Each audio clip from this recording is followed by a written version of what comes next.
Ti è mai capitato di imbatterti in una pagina LinkedIn di un'azienda anche piuttosto grossa e strutturata e di andare magari a guardare il numero di dipendenti, scoprire che il numero effettivamente è anche molto elevato, ma non trovare mai nessun loro contenuto che parla dell'azienda? A me è capitato e questo inconsciamente mi trasmette un messaggio che non è particolarmente positivo, perché inizio a domandarmi: ma perché nessuno dei dipendenti parla di questa azienda? I dipendenti dovrebbero essere i primi fan del brand o dell'azienda, e se nessuno di essi invece ne è entusiasta, ne parla, questo risulta perlomeno un po' preoccupante.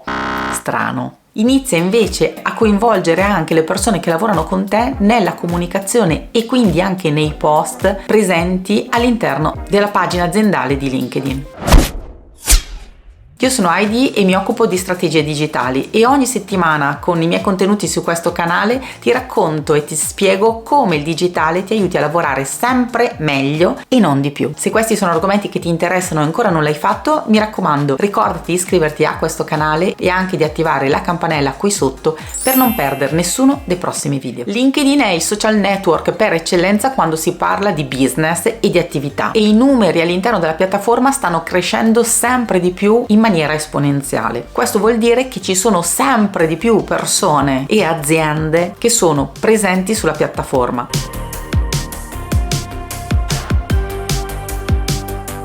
Ma essere presenti ed essere attivi sono due cose che non sempre vanno in parallelo. La maggior parte delle persone infatti si limita ad utilizzare questo social in maniera passiva, per tenersi informati, per scoprire le novità del proprio settore, per aumentare il proprio network o per cambiare posizione lavorativa. Secondo i dati che LinkedIn stesso ci mette a disposizione, scopriamo che sono meno del 5%,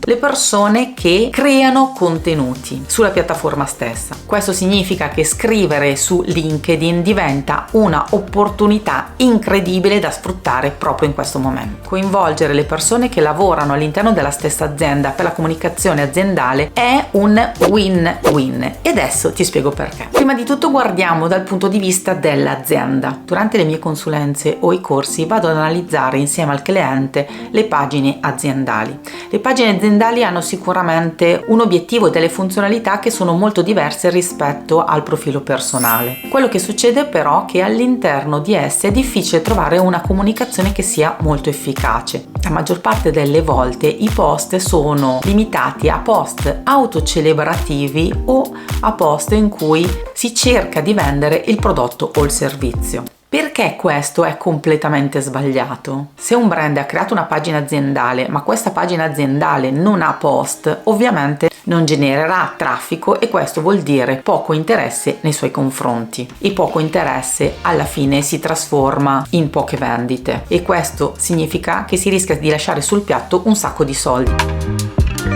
perché saranno poche le persone che potranno scoprire il prodotto o il servizio del brand stesso. Se invece i post all'interno della pagina sono vari, interessanti e coinvolgenti, sarà sempre di più il numero delle persone che verranno intercettate e che potranno essere convertite con un'adeguata strategia da prospect in clienti veri e propri. Prima di tutto ti spiego perché un'azienda dovrebbe coinvolgere i propri dipendenti e i propri collaboratori all'interno della comunicazione sulla pagina LinkedIn. La pagina LinkedIn di un brand molto spesso viene trascurata, e una pagina trascurata fa lo stesso effetto di una vetrina di un negozio poco curata, con la polvere e magari due oggetti buttati così a caso. E questo è un peccato, perché facendo una ricerca su un qualsiasi motore, LinkedIn e quindi anche la pagina è una delle prime voci in cui ci si imbatte.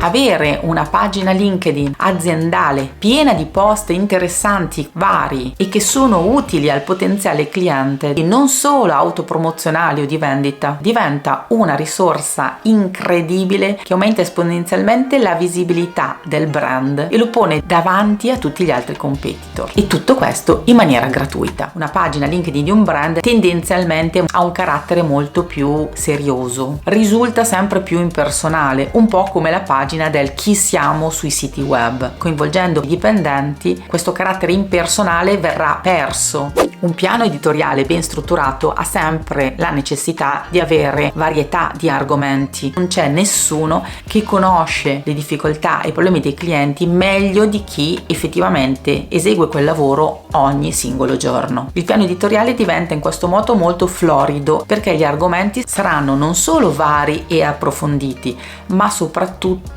diventeranno sicuramente molto più interessanti. Inoltre questo diventa un modo per valorizzare i dipendenti e i collaboratori, e questo, oltre ad avere un enorme valore internamente, diventa anche una carta spendibile quando si ha la necessità o la volontà di assumere o attirare dei nuovi talenti. Perché un dipendente o un collaboratore dovrebbe essere entusiasta e avere il desiderio di partecipare alla comunicazione del brand? Durante le mie consulenze mi capita spessissimo che le persone mi esprimano il loro disagio e la loro difficoltà a mostrarsi su LinkedIn perché hanno il timore che il loro capo non veda di buon occhio la loro presenza e la loro attività su LinkedIn stesso, come se essere presenti su LinkedIn venisse sempre letto come la manifestazione del desiderio di voler cercare un nuovo lavoro, quando invece è l'azienda stessa che ti spiega come essere presente su LinkedIn, come valorizzare le tue competenze e addirittura ti chiede di partecipare alla comunicazione aziendale. Questo è un problema che ovviamente non esiste più. Quando un dipendente è presente e attivo su LinkedIn, aumenta di conseguenza e da subito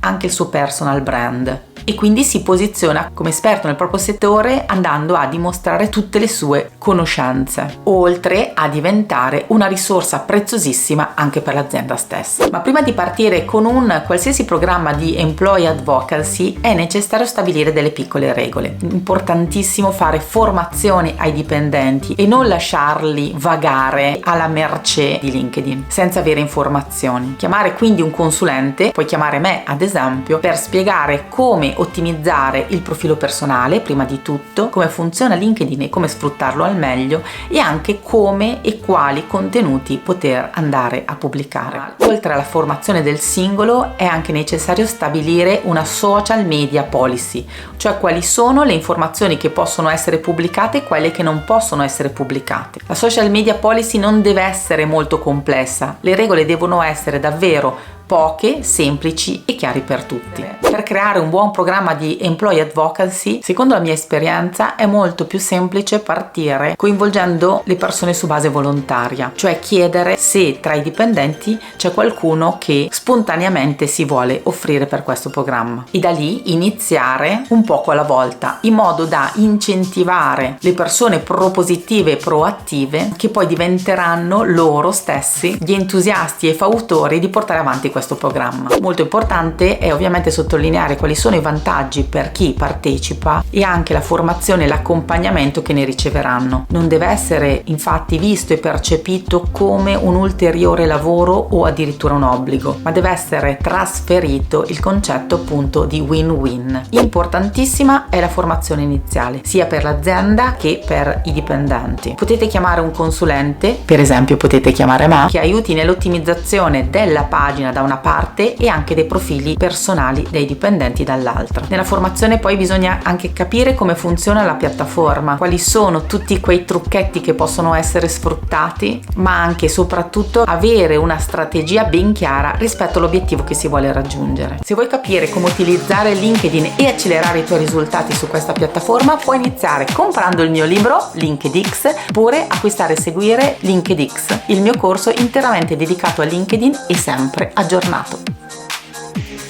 In questa fase iniziale è importante anche organizzare i contenuti, avere un piano editoriale ben chiaro e anche che dia delle indicazioni da una parte per quanto riguarda il profilo personale e dall'altra invece per quanto riguarda la pagina aziendale. Importantissimo anche creare un piano editoriale che sia condiviso, una calendarizzazione di tutti i post e contenuti, in modo da alternare gli argomenti, creare magari delle rubriche, e i diversi argomenti trattati si trasformano anche in rubriche e in appuntamenti più o meno fissi che le persone possono andare a scoprire. Funziona molto bene ed è sempre percepito in maniera interessante anche l'introduzione di un reward, un aspetto gratificante per chi partecipa a questi programmi. Possono essere pensati in diversi modi, possono esserci dei premi, può esserci una gamification interna che possa mettere in competizione le persone in base al loro risultato, oppure può esserci anche un sistema a premia basato sui numero di contenuti, tipologia, eccetera eccetera. Insomma, le possibilità sono davvero svariate, ma soprattutto i risultati sono incredibili. Fammi sapere qua sotto nei commenti se questo video ti è piaciuto e se ti è stato utile, e soprattutto se ti ho fatto venire voglia di coinvolgere anche i tuoi dipendenti all'interno della tua azienda per la comunicazione sulla pagina LinkedIn.